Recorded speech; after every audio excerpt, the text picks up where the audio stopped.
উপস্থাপিত করছি শ্রুতি নাটক নারদ পার্বতী দরজা, রচনা সীমা রাহা, প্রশিক্ষণে আমাদের স্যার শ্রী সোমেশনাথ মহাশয় এবং অংশগ্রহণে আমি সীমা রাহা, আমি ফাল্গুনী সরকার।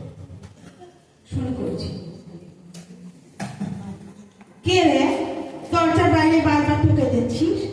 আমি এখন উঠতে পারবো না গো, পায়েগুলো আমার বেশ ব্যথা। দরজা ঠেলে ঢুকে এসো দেখিনি। ও না, তা কি মনে করে? জয় বাবা শিব শঙ্করের জয়, জয় মা পার্বতীর জয়। পেন না ওই মা। তা যে এখানে উপস্থিত নেই তার জয় গান করে কি হবে শুনি? যে আছে তার করলেই তো যথেষ্ট। যাকে তা হঠাৎ এই বারবেলায় কি কারণ হেতু আপনার শুভ আগমন দেবশ্রী? আচ্ছা শোনা, নিজের আখের গোছা না তো আপনার আসার আর কোনো উদ্দেশ্য থাকতে পারে না। নারায়ণ নারায়ণ। আগে মা ঠাকুর কিছু বললেন না? মানে আমি তো এই পথে যাচ্ছিল, তা মা ভাবলুম একটুখানি আপনার খবর নিয়ে যাই। তা মা, আপনার বাতের ব্যথা থেকে এখন ঠিক আছে? ঠিক আছে না তোমার মুন্ডু? কি খানিক জড়িবুটির নামে ছাই পাশানে আমি ধরিয়ে দিয়ে গেলে কে জানে। প্রত্যহ সকালে সূর্যের দিকে মুখ করে বসে নিজ হস্তে পাটায় বেটে গরুর চড়ায় মিশিয়ে তা ভক্ষণ করেই চলেছি, তো করেই চলেছি। সারা কোনো না নেই, উল্টে আমার ব্যথা বেড়েই চলেছে। তোমায় দিয়ে কোনো কাজ হবে না, বুঝলে? বললাম সেটা অশ্বিনী কুমার তাকে ডেকে দাও, তারা কবিরাজ মানুষ, দেখে যান আমার পায়ের অবস্থাটা। মোটে হাঁটতে পারছি না গো আমি। তা না, তুমি নিজেই কবিরাজি ফলালে। এখন দেখো দেখো, পায়ের ব্যথায় আমি কেমন পঙ্গু হয়ে খাটে পড়ে আছি, দেখো। ও মা গো, নারায়ণ নারায়ণ, এমন তো হওয়ার কথা নয় মা। আমি সেই ত্রিভঙ্গ পর্বত দিয়ে যে খরগোড়া জঙ্গল, সেইখান থেকে নিজ পায়ে হেঁটে গিয়ে এই বনমোহন জোগাড় করে নিয়ে এসেছি মা। মা, নিশ্চয়ই আপনার খাওয়ার নিয়মে কোনো গন্ডগোল হয়েছে। গন্ডগোল আমার হয়নি গো। গন্ডগোল তোমার তোর ওই ব্রেনে, ওই কুটির মাথায় আর কত কি বলবে বলো? সকাল থেকে তো দৌড়ে দৌড়ে ঘুরে লোকের খাড়ির খবর সংগ্রহ করে বেড়া, নেই কাজ তো কই ভাই। বেরো বেরো বেরো বেরো, দেখলে বেরো বেরো। কাউকে দিয়ে যদি একটা কাজ হয়, আরেকজন বাঘের ছাল পরে ছাই মেখে গাঁজা টেনে পড়ে আছেন শ্মশানে। ছেলে মেয়েগুলোর খোঁজ খবর টুকু রাখেন না। এদিকে কার্তিক তোর আবার ঘন ঘন মরতে যাতায়াত বেড়ে গেছে। কি যে কাণ্ড ঘটাচ্ছে কে জানে। শেষে কোনো দুষ্কর্ম করে বসলে বাপের বাড়িতে আমার নাক কান কাটা যাবে একেবারে। তা কি হে, তুমি তো সর্বঘটে কাঠালি বলা, কার্তিকের কোনো খোঁজ খবর রাখো নাকি?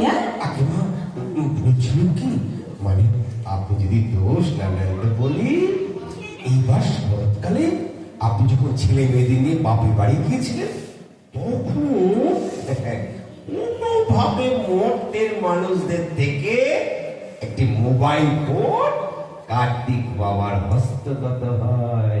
কি?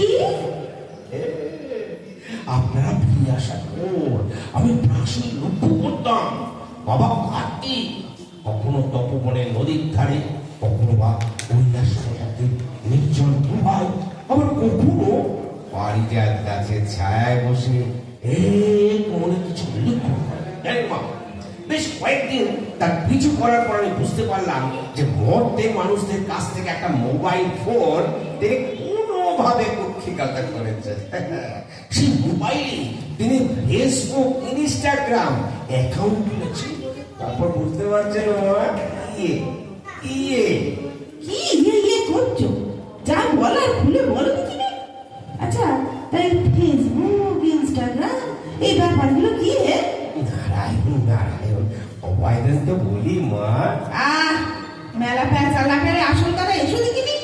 যে আগে মা, ওই ফেসবুক ইনস্টাগ্রামে অ্যাকাউন্ট খুলে সবাই না বন্ধু বা বান্ধবী করে এবং তার সাথে গল্প করে মা, গল্প করে।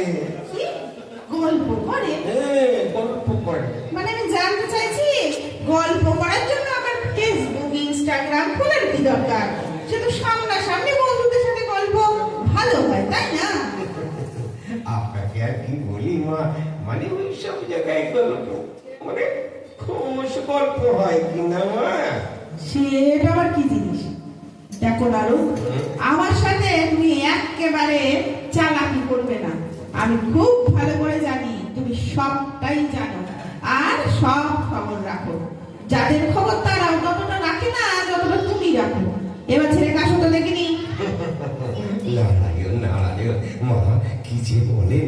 আমি হলুম যে যাকে বলে ছাই ফেলতে ভাঙা করলো নেহা সবকে সবকে নিজের মতো ভালোবাসে, তাই সব করে খবর রাখি।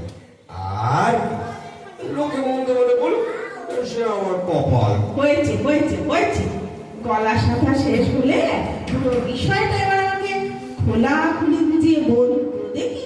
আগে মা, বিষয়টা বলো, আমি আপনাকে দেখাই, মানে আমি আপনাকে বলে বোঝাতে পারবো না তো, তাই বলছি কি দেখাবে?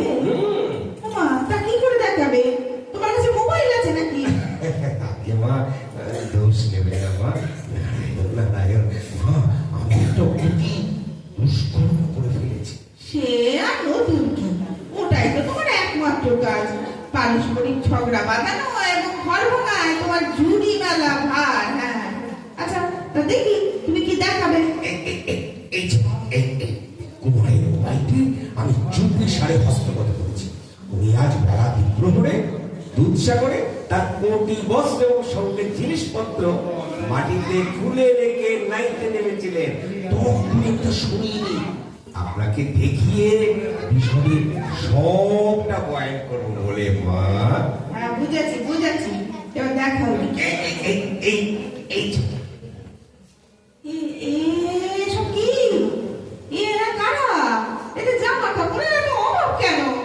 ওমা, অনেকে এমন পাগলের মতো নাচ গানিও করছে কেন? আচ্ছা, ওরা কি অসুস্থ নাকি? হায় ব্রহ্মা বিষ্ণু মহেশ্বর, আপনারা আমাকে কোন অক্ষরে একবার জানালেন না? আমার বাপের বাড়ির এতগুলো মানুষ এতখানি অভাবের মধ্যে আছে, তাদের উপযুক্ত জামা কাপড় জুটছে না, কিঞ্চিত মাত্র বস্ত্রে তারা লজ্জা নিবারণ করছে। অভাবে চিন্তায় ভাবনায় তাদের মস্তিষ্ক বিকৃতি ঘটে যেত। ওমা, ফলত তারা তো যা পারছেন তাই করছেন। এতে তো সকলের চিকিৎসা দরকার। আচ্ছা, তুমি এতদিন আমাকে মর্তের এইসব সংবাদ দাওনি কেন দেবশ্রী? মা শান্ত হও মা, শান্ত হও। আগে মা, স্বইচ্ছায় করা কর্মের জন্য কি আর যথার্থ বিবৃতি আমি আপনাকে দিলাম মা? লজ্জায় বুঝতে পারিনি, লজ্জায় মা, লজ্জায়। কি স্বইচ্ছা? আগে মা, স্বইচ্ছায় এইভাবে নেচে গিয়ে মর্তের লোক যাকে বলে রিল বানা। হ্যাঁ, রিল। আচ্ছা, তা কি করা যায় বলো তো না? এই যে দেখছি মারাত্মক করা যাবো তা। আগে মা, নারায়ণ নারায়ণ, দিন পুজো যখন মেনে নিয়েছেন তখন মোবাইলে আপত্তি করে লাভ কি মা? দিন পুজো তো ওরা আপনাকে যা খুশি পোশাক পরায়, তার থেকে বরং যা হচ্ছে হোক, যা হচ্ছে হোক। বলছি মা, তাড়াতাড়ি মোবাইলটা দিন, এই বেলা কুমারের গুহার শয়ন কক্ষে ওটা রেখে আসি। জানতে পারলে সে একেবারে কুরুক্ষেত্র করে মা, কুরুক্ষেত্র। আর মা, আপনার কাছে একটা বিনীত অনুরোধ মা, দয়া করে কুমারকে বলবেন না যে আমি আপনাকে তার মোবাইলের কথা বলেছি বা সেই বস্তুটি আপনাকে দেখিয়েছি মা। আগেবার বাবার ছেলেকে টান দেওয়ার কথা আপনাকে গোপনে জানিয়ে দিয়েছিলাম বলে কুমার আবার অমর স্বাদের নম্বর টিকিটি একবার কোড়া থেকে ছেড়ে দিয়েছিলেন মা। রক্ষে করুন মা, রক্ষে করুন। আচ্ছা, ঠিক আছে ঠিক আছে ঠিক আছে, তুমি এখন যাও দেখি। জি আজকে মা, শোনো, খবরদার দেবশ্রী, এই সব কথা পাঁচ কান যেন না হয়। আমার বাপের বাড়ি নিন্দে আমি মোটে শুনতে পারবো না তো। আর যদি আমি শুনতে পাই তাহলে নিজেকে বোঝা চোখ হয়ে তোমার এই ভীষণের সাথে কাপড় টিকিটি সেটি একেবারে গোড়া থেকে কেটে নেবে, এই বলে রাখলো।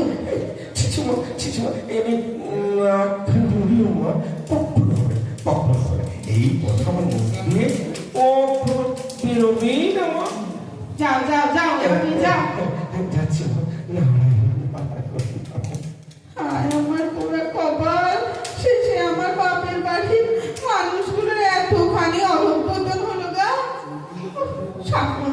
যাবে না ছাই, নিজের বাপের বাড়ির লোক বলে কথা। জয় বাবা মহেশ্বর, রক্ষে করো বাবা, রক্ষে করো।